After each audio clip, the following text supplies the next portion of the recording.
안녕하십니까. 6월 3일 김경국TV 시작하겠습니다.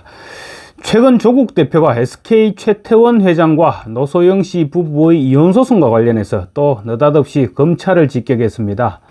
자신의 부인을 구속시키고 자신에게도 또 2년의 징역형을 살게 한 검찰을 보복하기 위해서 기승전 검찰 해체를 반복하고 나선 것입니다.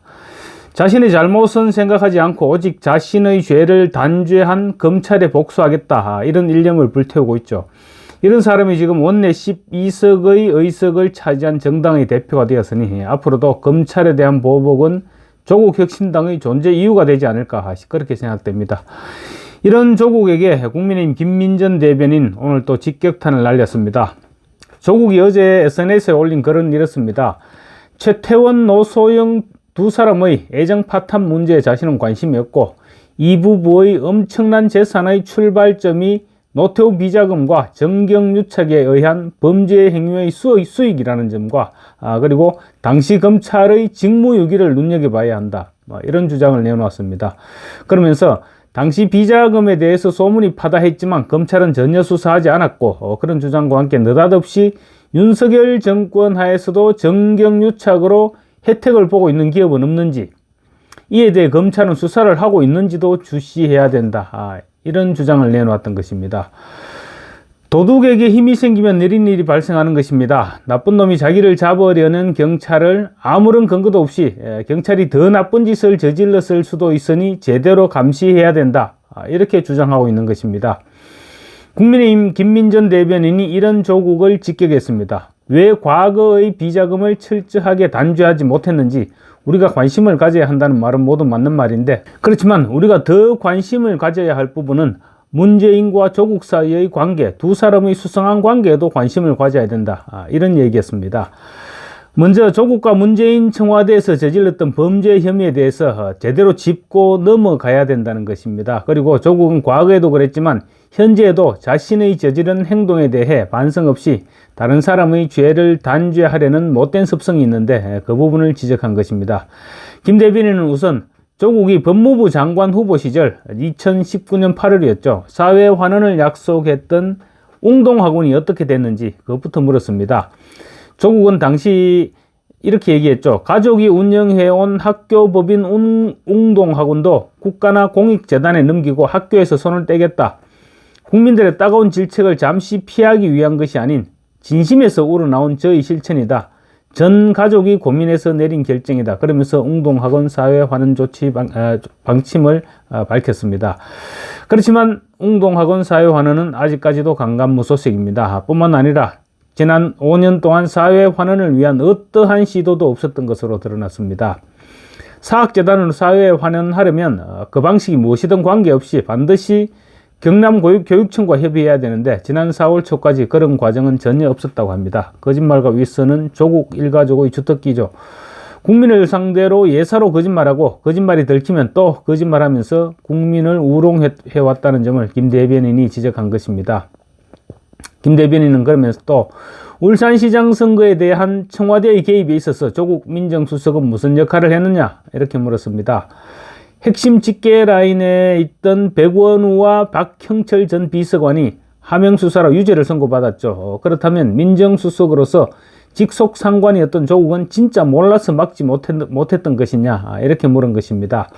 김 대변인은 진짜 몰랐습니까? 막지 못한 것입니까? 아니면 조국 수석 본인도 개입했던 것입니까? 라고 꼬집었습니다. 최근 논란이 되고 있는 문재인의 딸 문다혜 문제도 추궁했습니다. 문다혜 씨는 적어도 3명 이상의 청와대 직원과 수천만 원대의 돈을 거래한 것으로 지금 알려지고 있고, 또 민정수석실의 대통령 친인척 담당 행정관도 문다혜의 태국 이주 등에 깊숙하게 개입했던 것으로 드러나고 있죠. 근데 조국은 그때 당시 뭘 하고 있었느냐, 이런 지적인 셈입니다. 김 대변인은 뿐만 아니라 문다혜 씨는 8개월 만에 2억 원이 넘는 돈이 불어났다는 의혹도 있다. 조국 수석이 이끄는 민정수석실은 왜 이러한 상황을 방치했느냐라고 물었습니다. 그리고 민정수석실 행정관이 문다혜의 태국 이주를 도왔다는 의혹과 관련해서도 도대체 왜 대통령의 딸이 다른 나라로 이주해야 했느냐, 국내에 도저히 머물 수 없는 무슨 불미스러운 일이라도 있었던 것이냐 라고 따졌습니다. 사실 현직 대통령의 딸이 해외로 이주한다는 것은 아마 전무후무한 일일 것입니다. 앞으로도 그런 일이 또 발생하겠습니까? 만약에 사실이 알려질 경우에 당장 국민들의 궁금증이 집중될 수밖에 없죠. 그리고 결국은 추문으로 연결될 가능성이 매우 높습니다. 또 경호 문제를 비롯해서 상황이 매우 복잡해지고 비용도 엄청나게 소요될 수밖에 없습니다. 문다혜 씨 역시 마찬가지였습니다. 태국으로 이주했다는 사실이 알려지자 게임 회사에 다니던 남편 서모 씨에 대한 온갖 불미스러운 이야기들이 쏟아져 나왔던 것도 사실이고 아직도 그 같은 의혹에 대해서는 해소되지 않았습니다. 아마 검찰 수사 과정에서 진전된 내용들이 더 흘러나올 가능성도 없지 않습니다. 김 대변인은 또 문재인 전 대통령의 전사위 서모 씨의 특혜 채용 의혹과 관련해서도 사실로 확인되면 문 전 대통령이 제3자 뇌물 혐의로 처벌받아야 될 것인데 왜 민정수석실에서는 이런 일들을 보고만 있었느냐 이렇게 물었습니다. 김 대변인은 혹시 문재인 전 대통령이 조국 대표에게 마음의 빛이 있다고 했던 것이 이런 의문들과 위와 같은 이런 의문들과 관련된 것은 아닌지 궁금하다라고 적었습니다. 그러니까 문재인 청와대 민정수석으로 있으면서 울산시장 선거 개입이나 문재인의 딸 문다혜와 관련된 부분 또 전사위의 특혜 취업 의혹 등을 눈 감아주고 오히려 도와주고 했기 때문에 문재인에게 마음의 빛이 생겼고 그 결과로 무리해 가면서까지 법무장관에 오를 수 있었던 것은 아니냐 이렇게 지적한 것입니다.